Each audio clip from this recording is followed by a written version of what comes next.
You are about to get Brooks.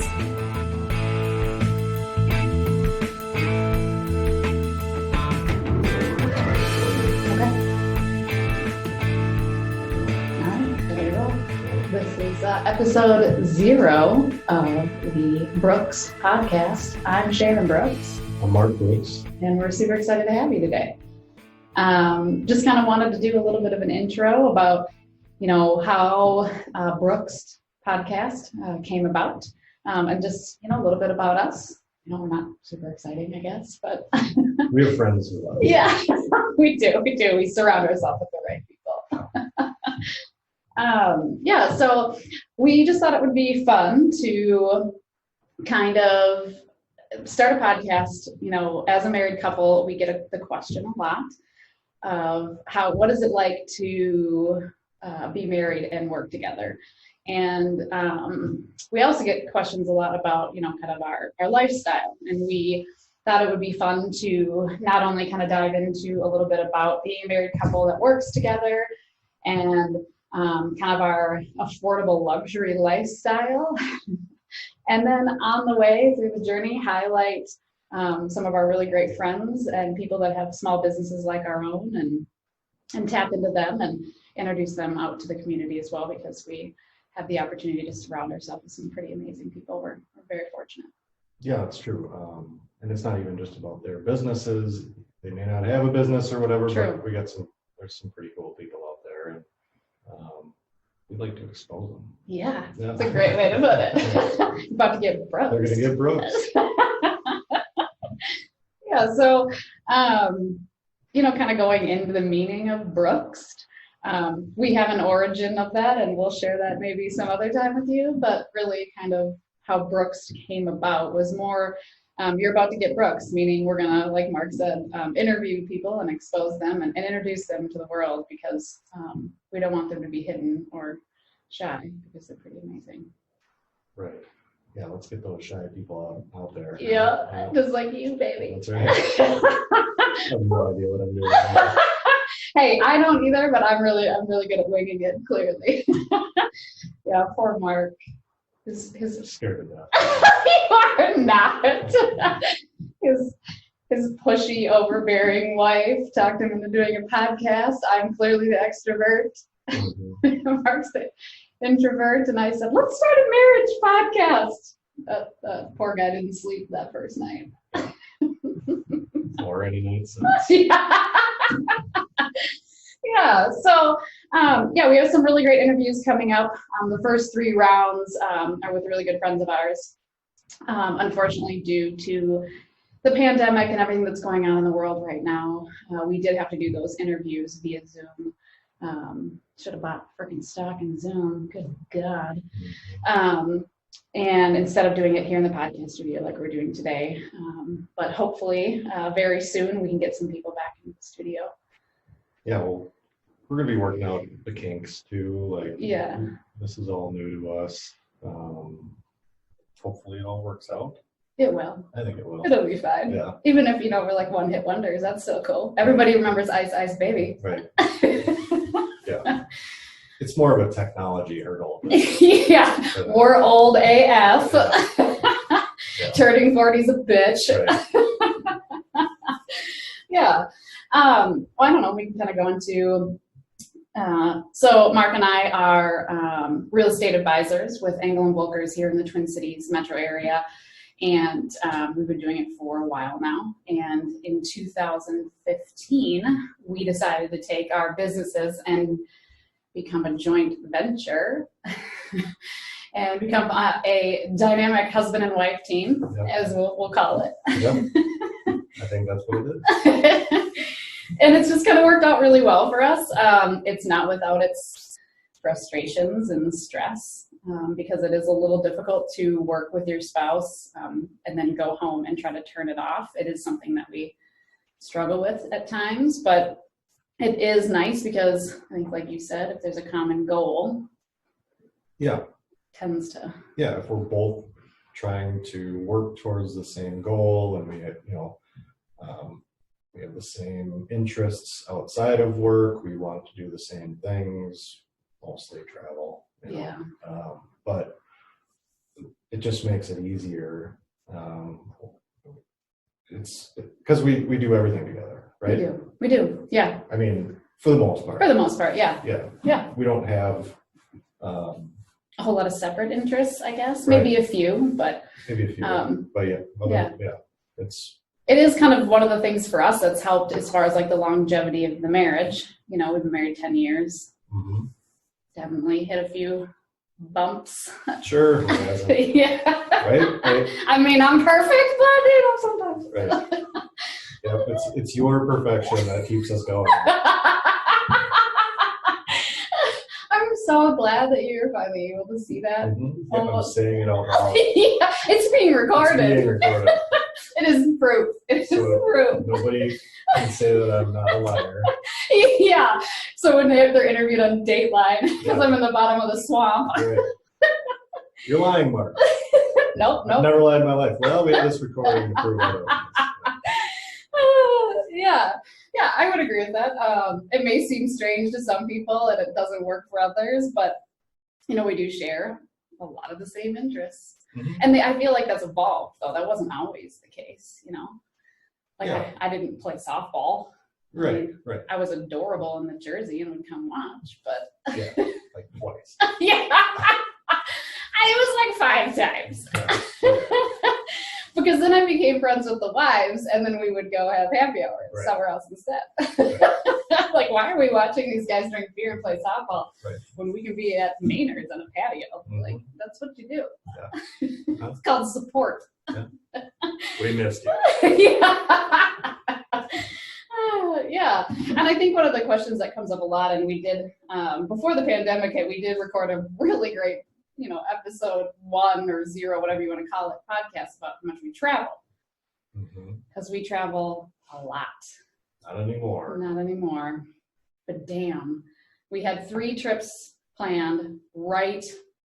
We finished one of them. We went to San Diego and for work. Yeah, I mean, we went a little early and rented a house on Mission Beach with 3 of our besties, and it was exceptional. And then got to visit our San Diego besties, but went to San Diego for work and actually went to Dana Point. And then came home and had, we were supposed to, my mother and I, my daughter, were going to go to Vail, Colorado for spring break. And then as a family, Mark and I and Isabel were going to go to New York for Easter. That didn't happen. No. And then the big one. Yeah, we just had to cancel that one in June, which I mean is still over a month out, but yeah, we were going to go to Switzerland and then on to Montenegro. Yeah, for Mark's wonderful cousin Brandy Brooks' 50th birthday. So we're pretty disappointed about that one. Super disappointed about that. That was a big one. It was basically a trip of a lifetime. Yeah, cashed in almost every single one of our miles. But hey, shout out to Delta. They gave us all 200,000 of our miles back. Yep. They were super great about it. And refunded any upgrades that Yeah, because since it was a trip of a lifetime and we were going, we decided to upgrade to Delta One for our legs, and they gave us our money back, which is unbelievable. Like, it's great. Yeah, that goes to like raving fans and customers for life. You know, it comes down to, like we've talked about in our own business, being a relationship-based business. Right. Yeah, I mean, I have no reservations about using Delta again. We've had nothing but fantastic experiences with them. We're appreciative that they handled it the way that they did, for sure. They didn't have to. I'm sure there would have been a lot of upset people if they didn't, but yeah. But there are other airlines that we've had, we won't call them out right now, but we've had some horrific experiences with, and we used to, out Sun Country, we used to fly them exclusively. Yep. And it just kind of didn't feel. Yeah, canceled flights and not honoring our seats. Yeah, not helping to get these flights rescheduled and stuff like that. It's just always been a nightmare. I mean, even for our Europe trip that we had to cancel, we had a leg from Zurich to Dubrovnik, Croatia, to get over to Montenegro on Croatian Airlines, and we're just going to get a credit that's only good for 12 months. Right. something better than nothing. It's something better than nothing, but it wasn't a refund. It's not a refund. Yeah. Yeah. But whatever. I feel like they went above and beyond, and I really appreciate them because this has got to be it is a detriment. I mean, we've all seen it, their numbers, and just kind of even like hearing about their, I think it was like 30,000 flight attendants or something that went on voluntary leave to like help the company is incredible. I'll have to fact check that Yeah. number, but Yep. Dan fact check that. We'll have a corrections corner like the murderinos do. It's terrible for these people that are on furlough or whatever it is, like how many people are affected by this. I mean, yeah, I'm super bummed. I was real excited to go. As most people know, that know me. Those of you that don't, I'm a pretty anxious flyer.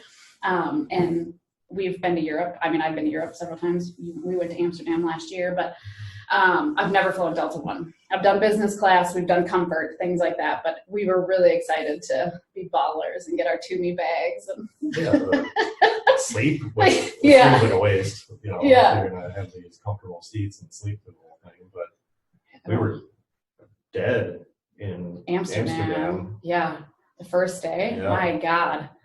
Yeah. So. But you rally. Although our friends Jen and Brian thought we were dead, Yeah. because we were usually pretty early risers, the two of us, and we ended up sleeping all the way through the night. Well, we woke up at like 3 a.m. Amsterdam time, and then fell back asleep. And they called us at like noon. Like, are you guys alive? Yeah, we were only there for like 4 days, so we had to get up and go. We had stuff to do. That's a great city to go to if you only have a few days, though. Oh yeah, there's probably a few things We missed. Yeah. But very few. Yeah, I mean, there's always more to do, but we got to do a lot of stuff in a very short amount of time. Yeah. It was definitely one of my favorite vacations. Yeah, we went in January. Yep.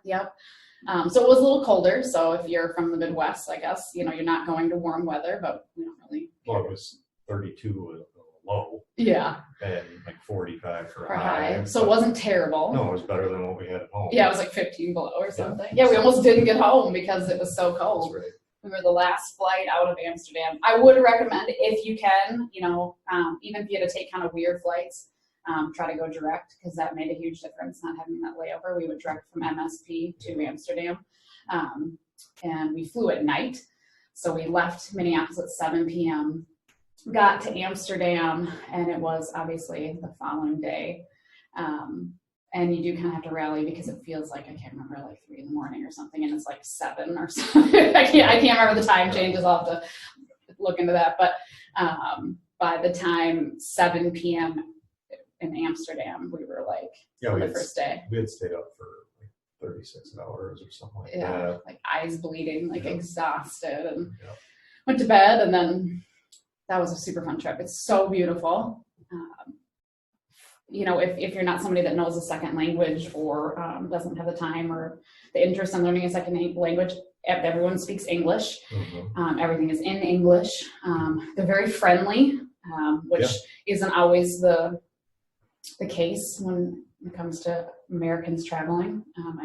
This was a very long time ago, but my mother and I and 2 other of our friends went to Italy, and even being women, which we learned later doesn't make it better, they weren't as warm and as welcoming as I felt like it was in Amsterdam. Yeah. The Dutch are sweet. Yeah.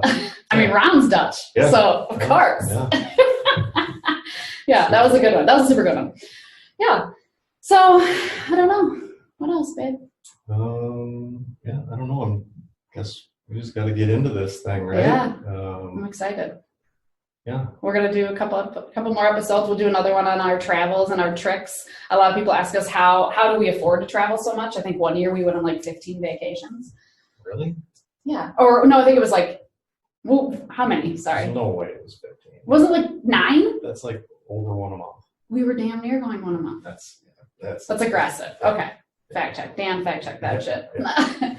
It was a lot. We went on a lot. Maybe 7. No, because we went for 2 for work. So it was like 7 personal, 2 for business. It was 2000. It might have been a little bit over a year. It was probably like 18 months. We went on quite a few vacations. But anyways, regardless, So we go on a lot of vacations. We travel a lot, and the thing they say to us all the time is, how do you afford to travel so much? And we have some really killer tricks and tips, and some great blogs and Insta things that you can follow too that we do as well. Yeah, there's all kinds of information out there you can pick and choose from, but we'll cover that. We'll cover that. Yeah. So then, and then the upcoming episodes, we'll do another one, like I said, Mark and I, about traveling. I think we'll probably do a couple on the dynamics of our workplace and how to survive working with your spouse and/or especially with COVID right now. Everybody's staying at home. Hopefully that's ending soon here. But I'm really excited for the next 3 that are coming up. Alyssa from Orange Theory Minnetonka, Coach Alyssa, she's absolutely fantastic. She's going to come on and talk a little bit about fitness and things like that. Hopefully Orange Theory will be opening up again here soon so you can visit the studio because it's one of my favorite things. And then my friend Robin, who is a awesome hustler, and she's just kind as can be. She's with Isogenics, and I know there can be a lot of negativity surrounding multi-level marketing and people stigma. Yeah, people tend to shy away from it. But once you get to know Robin and her actual passion for health and fitness, and you'll warm right up to her. She's beautiful and funny, and I really had a good time talking with her. So I think that's a fun one. And then Mr. Brian Meredith. Yeah. Brian's sweet. Brian's awesome. Yeah. Brian is our good friend. He's also a lender that we recommend. Several of our clients have worked with him, and he does such a great job, and he's so smart. I always joke every time I have lunch with him, I just feel smarter. Yeah, he's a super smart guy. He knows finance, he knows the ins and outs, and he really can help people get through that whole process really well. So yeah. And first and foremost, we really trust him. Yeah, that's a huge thing. I agree with that. Yeah. Because you got to have trust in your business, especially with us for our clients, because we don't let you mess around. Right, absolutely. Yeah, so we're excited for those to come up and get started. And if anyone has any interest in being Brooks and interviewed on the podcast, definitely just reach out to us. But we look forward to talking to you guys soon. Yeah. All right. Take care.